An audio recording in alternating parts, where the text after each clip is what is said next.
For Doctor Who last night was pretty good, although I suspect that this was the episode of the serial where they're, based upon the viewing of previous serials thus far, it seems as though there'll be a middle episode wherein they don't have much going on in the storyline.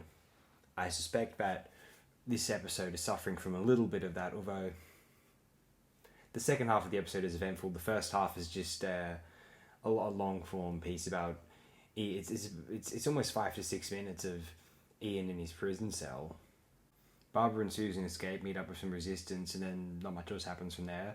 The Doctor disguises himself in a very good scene. He outwits a shop owner, and then he disguises himself as an official and enters the prison and realizes that Ian, Susan, and Barbara are not there anymore. This is a fun scene as well, but ultimately, not much of consequence happens in this particular episode. Excited for next week, though, all the same. Yes, as my hypothetical 1964 viewer felt, I would agree that episode 3 feels as though this is the episode of the six-parter wherein they didn't have as much for the narrative, so they kind of stretched it out as much as they could to accommodate a six-parter, unfortunately. Still, as I said, the scenes with William Hartnell are very strong. Otherwise, the scenes without him seem to meander to get to a point where they're going to meet up with him again. It is what it is, but I have to point it out. Let's read a little bit more about the French Revolution, because why the heck not?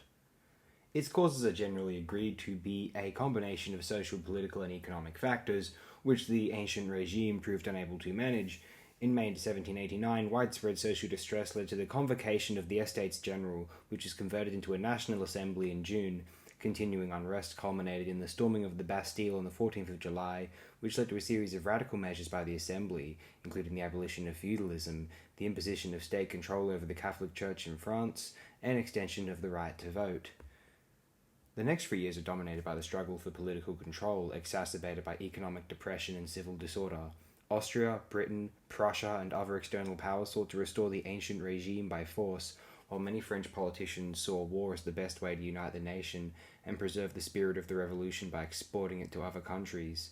These factors resulted in the outbreak of the French Revolutionary Wars in April 1792, abolition of the French monarchy and proclamation of the French First Republic in September 1792, followed by the execution of Louis XVI in January 1793.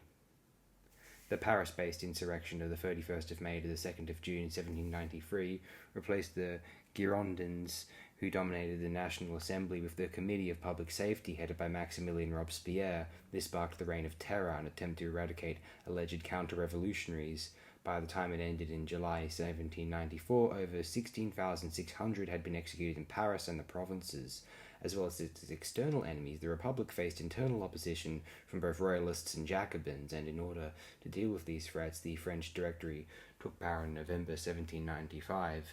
Despite a series of military victories, many won by Napoleon Bonaparte, political divisions and economic stagnation resulted in the Directory being replaced by the Consulate in November 1799. This is generally seen as marking the end of the revolutionary period. Do tune in next time to The Reign of Terror Part 4, if you are so inclined, of course.